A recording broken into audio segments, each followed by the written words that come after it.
안녕하세요. 오늘도 의사가 못 고치는 환자는 어떻게 하나 제2권 병 못 고치는 의사 엉터리 의료제도 황종국 지음 울산지방법원 부장판사 전 부산지방법원 의료전담 재판장이셨다고 합니다. 오늘의 이야기는 어제에 이어서 재미있는 이야기 추상적 위험범 추상적 위험범에서의 위험은 구체적 사안에서 인식 가능한 사정을 추상화함으로써 인정되는 것이다. 그러면 수천 년을 내려온 민중의술에서 인식 가능한 사정을 종합했을 때 위험의 추상화가 가능한가? 가능하다면 그 근거는 어떤 것인가?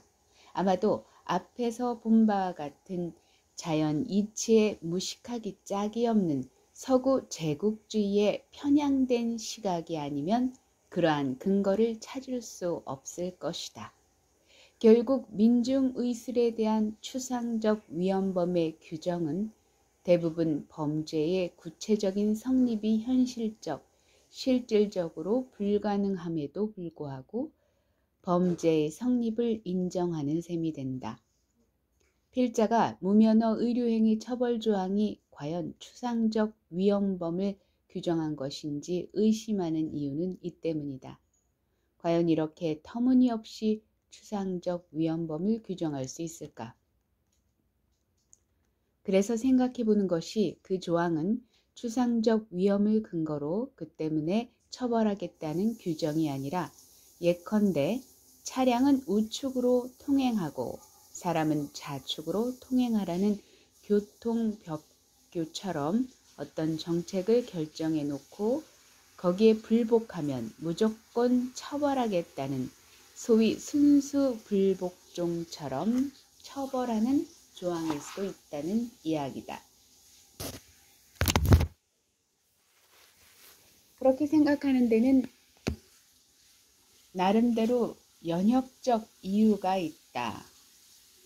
1962년에 민족 전통 의술의 시술권을 한의사에게 독점시킨 의료 구테타를 주도한 장본인이 양의사들이라는 사실은 앞에서 본 바인데 그들은 원래 한의사제도 자체를 없앨 생각이었다.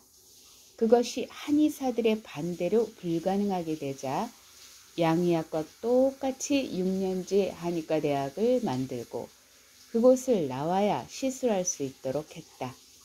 그 명분은 한의학의 현대화였는지 모르지만 그 방법을 보면 민족의학에 대한 무지 내지 멸시가 잔뜩 배어 있다. 양의학과 동등한 모양을 갖춰야 한다는데 더 신경을 쓴 것으로 보이니 말이다. 이렇게 본다면 의료법 25조 제1항이 추상적 위험범을 규정했다는 판단은 잘못된 것이다. 위험 여부에 상관없이 민중의술을 무조건 금지하겠다는 발상으로 정책적인 행정형법을 만든 것이다.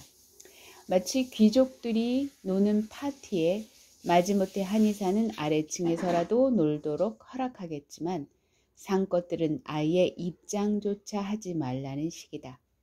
이렇게 이해하면 이 조항은 추상적 위험범으로 볼 때와 같은 합리적 해석의 여지도 없이 무조건 위헌이다. 민중의술의 독자성과 특수성, 한의학 형성의 뿌리이자 배경이 되어온 민중의술에 대한 아무런 이해도 근거도 없이 이를 말살함으로써 의료 주체인 국민으로부터 수천 년을 누려온 중요한 치료수단의 선택권과 자연적 자유를 하루아침에 박탈하고 있기 때문이다. 오늘은 여기까지입니다. 정말 재밌는 이야기들이 많죠? 그래서 사실은 양의학이든 한의학이든 제가 볼 때는 결국에는 기득권들의 싸움의 결과값인 거예요. 자기네들 밥그릇 외에는 별 관심이 없습니다.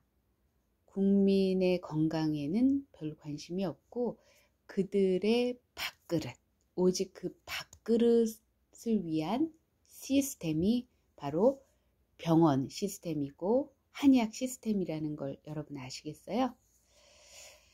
그렇습니다, 여러분. 여러분의 건강을 한의학이나 양의학에 의존하지 마시고 스스로 뭔가를 찾아서, 저는 침뜸만이 살 길이다라는 그런 바보 같은 얘기는 하지 않을 것이고요. 스스로 병원을 찾지 않고 한의원을 찾지 않고 스스로 살 수 있는 길을 찾는 것이 가장 지혜로운 방법이 아닐까 싶습니다.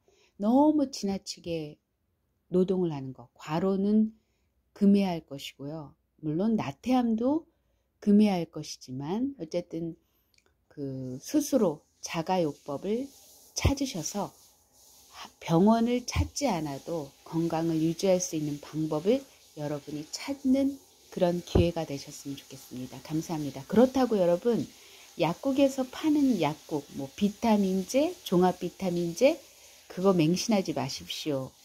비타민제는 그닥 바람직하지 않습니다. 기혈진액이라고 하는 것은 음식을 통해서 발현된다는 사실을 잊지 마시고요. 현재 지금 당신이 먹고 있는 것이 무엇인지 살펴보십시오. 특히 발병이 있으신 분, 병이 질환으로 고생하시는 분들은 본인이 드시는 것을 체크하는 것, 그것이 가장 바람직한 지름길이라고 봅니다. 오늘도 좋은 하루 되시고요. 감사합니다.